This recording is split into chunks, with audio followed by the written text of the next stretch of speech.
पेरणीचे दिवस म्हणजे जून महिना निघून चालला रे देवा, पण पावसाचा अजून पत्ता नाही. का रुसलास, का कोपलास? जगाचा पोशिंदा शेतकरी असं नाव दिलंस ना तुम्हाला, जगाचा शेतकरी म्हणजेच बाप असं नाव दिलंस ना तुम्हाला, पण काय चूक झाली. आज दुष्काळ पडला असं वाटतोय. संपूर्ण जग चालू आहे, पण हा शेतकरी, हा बाप थांबला फक्त तुझ्यामुळे थांबलाय. तुझ्या विश्वासावर आणि त्या पावसाच्या विश्वासावर आणि त्या पावसाच्या प्रत्येक थेंबाच्या विश्वासावर आम्ही लाखो रुपयाचं कर्ज काढले देवा. पिकाच्या प्रत्येक दाण्यावर कर्जाचं नाव कोरले रे देवा, पण तू का कोपलास, का पडत नाहीस तू पावसा? दुष्काळ पडला असं गृहीत धरायचं का आम्ही? तुझ्या पावसाच्या पाण्याची वाट बघत बघत ह्या शेतकऱ्यांच्या डोळ्यातलं पाणी आटून गेलं रे देवा. पण आज एका शेतकऱ्याचा हंबरडा फुटतोय तर तुला ऐकावं लागेल देवा. संपूर्ण जग चालू आहे, पण आज शेतकरी थांबलाय देवा. त्याचं कारण तू आहेस.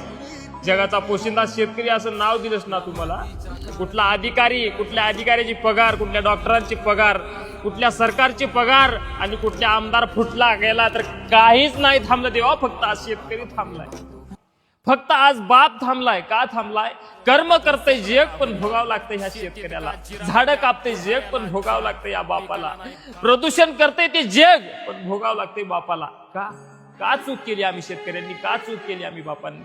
पण देवा, निश्चितपणे एक गोष्ट मी तुला आज सांगू शकतो देवा, तू कितीही जरी रुसलास, कितीही जरी कोपलास, तर त्या जगाला काहीच फरक पडणार नाही.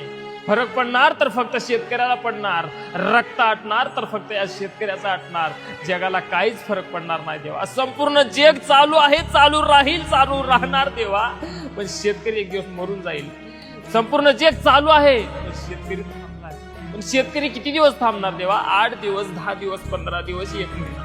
शेवटी दुष्काळ पडल्यानंतर या शेतकऱ्याला आत्महत्याच करावं लागणार. बळगे झुंजाया कीर्तची ढाल दे, नविती पंचप्राण जीवारात ताल दे.